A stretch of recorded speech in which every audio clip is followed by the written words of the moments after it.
Eran las 11:19 cuando la cafetería del colegio Columbine entró en pánico e inició el caos.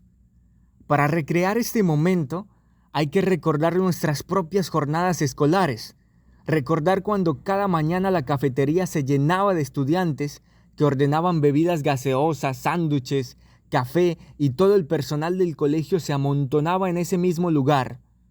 Segundos antes de las 11:20 de la mañana del 20 de abril de 1999, a la hora del descanso, los estudiantes, profesores, directivos y funcionarios del colegio Columbine estaban reunidos en la cafetería cuando Eric Harris y Dylan Klebold entraron con sus escopetas recortadas de doble cañón, sus pistolas semiautomáticas y sus bombas con una única intención: matarlos a todos.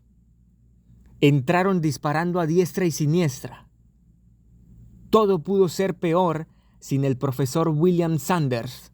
Sanders es el héroe trágico de esta historia. En medio del pánico, cuando todo era caos, William Sanders guió a los estudiantes para que desalojaran la cafetería y se refugiaran en diferentes salones del colegio. El hombre iba y venía guiando a los estudiantes hacia posibles zonas de refugio dentro del mismo colegio. El profesor Sanders se concentró tanto en proteger las vidas de sus estudiantes que se olvidó de protegerse a sí mismo. En un momento, cuando atravesaba un pasillo y se dirigía de nuevo hacia la cafetería para traer más estudiantes a que se refugiaran, se encontró de frente con los asesinos. Lo mataron a sangre fría. Le dispararon 2 veces en el pecho y continuaron su camino hacia la biblioteca, donde cobraron la mayoría de sus víctimas. Podrá hablarse durante horas tratando de explicar lo que sucedió en la biblioteca del colegio Columbine ese día, pero no hay nada que nos acerque tanto al horror que se vivió ahí adentro como la grabación de la llamada al 911 que hizo la bibliotecaria justo antes de que Eric Harris y Dylan Klebold llegaran a la biblioteca e iniciaran la matanza.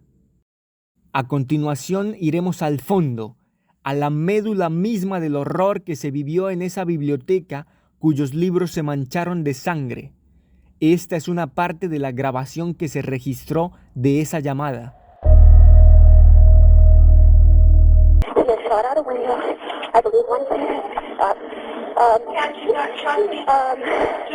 I've been Columbine High School.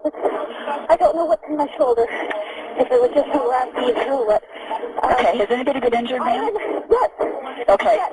And the school is in a panic, and I'm in the library. I've got students down under the table, kids. Heads under the table. Kids are screaming. Some of the teachers are, trying to take control. We need police here. Okay, we're getting them there. Who is the student, ma'am? I do not know who the student is. Okay. I saw a student outside. I was in hall duty. Oh, dear God. Okay. I was on hall duty. I saw a gun. I said, what's going on out there? And he said, it's probably something else. It's probably a joke. I said, well, I don't think that's a good idea. And I went walking outside. I think he was there to see what was going on. He turned the gun straight at us and shot. And my God, the window went out. And the kid standing there with me, I think he got hit. Okay. Something in my shoulder. Okay. We've got help on the way, ma'am. Okay. Okay. Oh, God. Stay on the line with me. Oh, God. In the library. He's scaring everybody to get right. Okay. Oh, I have him in the library shooting at students to the lady that I have in the library on the phone. Okay, try and keep as many people down as we can. Okay. Do you know who he is? Okay.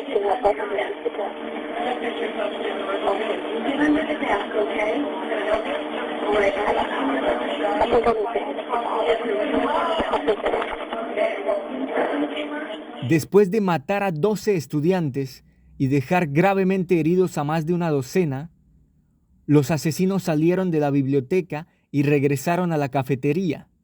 No se sabe por qué lo hicieron. La munición que tenían era más que suficiente para haberlos matado a todos.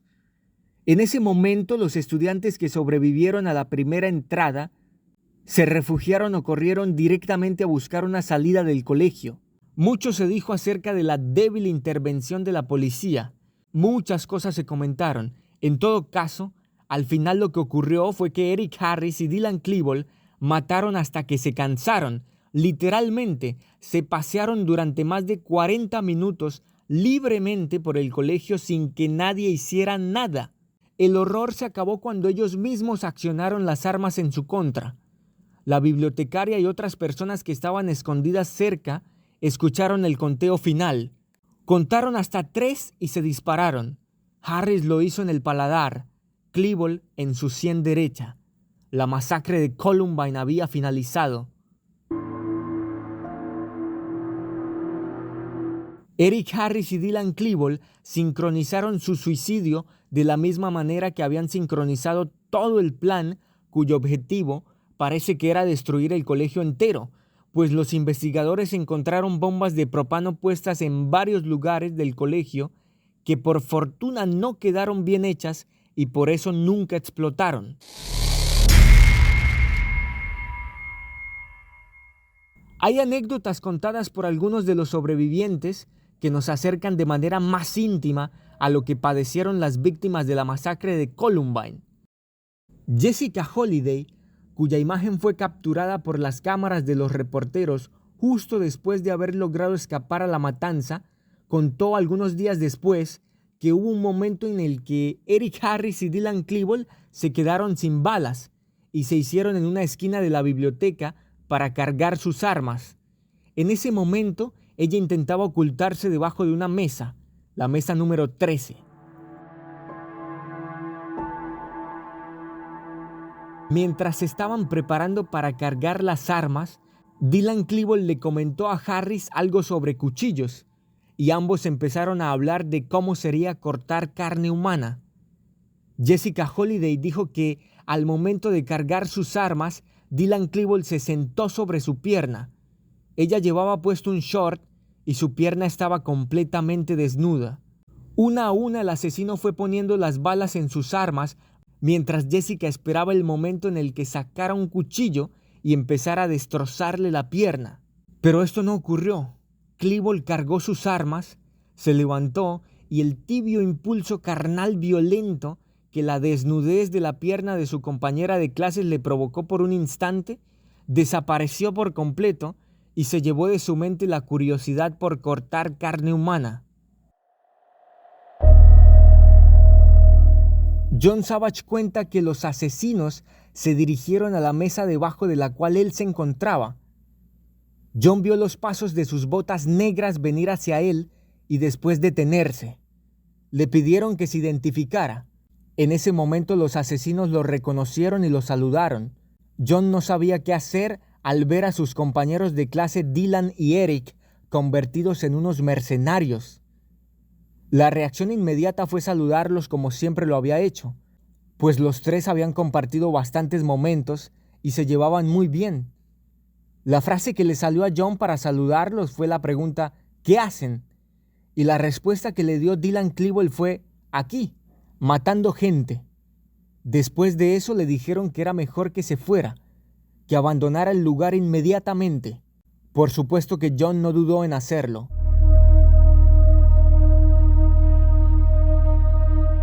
En total, las víctimas de Columbine fueron 13 muertos y 24 heridos, más el suicidio de los asesinos. Estas son cifras enteras, lo que se conoce en estadística como variables simples, lo que se puede medir directamente. Pero ante eventualidades como esta, existe un daño no cuantificable, un daño psicológico profundo que no se puede medir. La masacre de Columbine es una catástrofe humana, un incubo, una pesadilla espantosa que reencarna cada tanto y pone el dedo en la llaga. 3 años después de los crímenes de Eric Harris y Dylan Klebold, alguien hizo lo mismo en Alemania. Después vino la masacre de Virginia Tech, un tiroteo que cobró 32 vidas. Después, la masacre en el Instituto de Crimea en Rusia, las de Finlandia en 2007 y 2010, la de Brasil en 2011, cuando un hombre de 24 años abrió fuego contra su antigua escuela pública en Río de Janeiro. Todas estas matanzas fueron inspiradas directamente por la masacre de Columbine. Es como si no acabara, como si Harris y Klebold hubieran abierto un camino de ciego odio y sangrienta venganza que muchos han de seguir explorando. Pero ¿quiénes eran estos dos muchachos? De Eric Harris se sabe que desde niño tuvo una fascinación por lo bélico.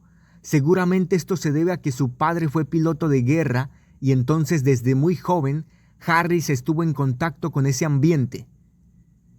Se dice que siendo muy niño, Eric Harris fantaseaba con las guerras. Siempre estaba creando escenarios imaginarios donde había conflicto y él tenía que combatir y crear todo tipo de estrategias militares para acabar con el enemigo.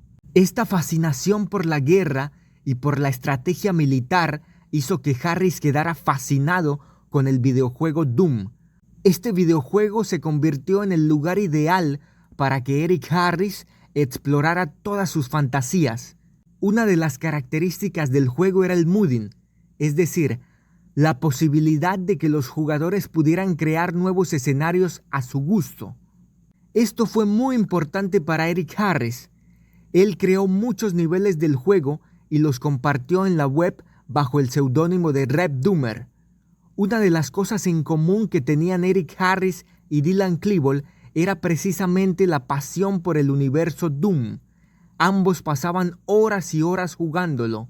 Por eso se considera que una de las causas principales de la masacre fue la obsesión que ambos tuvieron con este videojuego. Sin embargo, una tragedia como la masacre de Columbine no puede tener una sola causa y no tiene ningún sentido decir que la causa principal de todo fue un videojuego o la adicción que Eric y Dylan tenían por ese videojuego. No, eso no tiene ningún fundamento. Lo que uno podría intentar en todo caso a la hora de explicar las causas de esta masacre es enumerar algunas situaciones por las que pasaron los autores y revisar con detalle las evidencias que dejaron. Se sabe, por ejemplo, que Eric Harris sufría de ansiedad y estaba siendo medicado contra eso. Por otra parte, Dylan Klebold estaba sufriendo una terrible depresión. Así que ahí de entrada tenemos una combinación bastante peligrosa, un ansioso con un deprimido. Encima de eso, ambos fueron víctimas de bullying y compartieron traumas juntos. La madre de Dylan cuenta que una vez él entró a la casa con la camiseta manchada por completo con salsa de tomate. Ella le preguntó qué le había pasado y él solamente le dijo algo así como: «Fue el peor día de mi vida». Después se supo que algunos tipos en el colegio los habían humillado a ambos. Los intimidaron, les empezaron a decir que eran una pareja de homosexuales y después les vaciaron encima un par de botellas de salsa de tomate. El bullying, pero también la ansiedad, la depresión, el descuido, la soledad, la política de armas estadounidense y el culto a la violencia fueron las verdaderas causas de esta masacre que cada tanto vuelve a repetirse.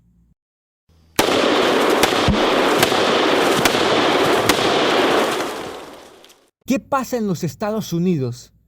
¿Por qué su tasa de asesinatos por tiroteos es la más alta del mundo? ¿Cómo pudo ser posible que dos muchachos de escasos 17 y 18 años juntaran tal cantidad de armas y artefactos explosivos sin que nadie se diera cuenta? Esa mañana del 20 de abril de 1999, Eric Harris y Dylan Klebold dispararon más de 900 balas. Llevaban escopetas, pistolas, armas semiautomáticas de largo y de corto alcance, bombas y suficiente munición para haber matado a miles de personas. Para completar, en menos de 8 años, Jeff Weiss y Sean Wee Shaw hicieron lo mismo en el mismo país. ¿Qué pasa? ¿Qué está mal? Tal vez la única forma de encontrar una respuesta a esta pregunta sea seguir explorando lo que se denomina el legado Columbine. Por eso en el siguiente episodio nos adentraremos en lo que fue la peor masacre escolar de la historia, la masacre de Virginia Tech. Ya será hasta entonces. Muchas gracias.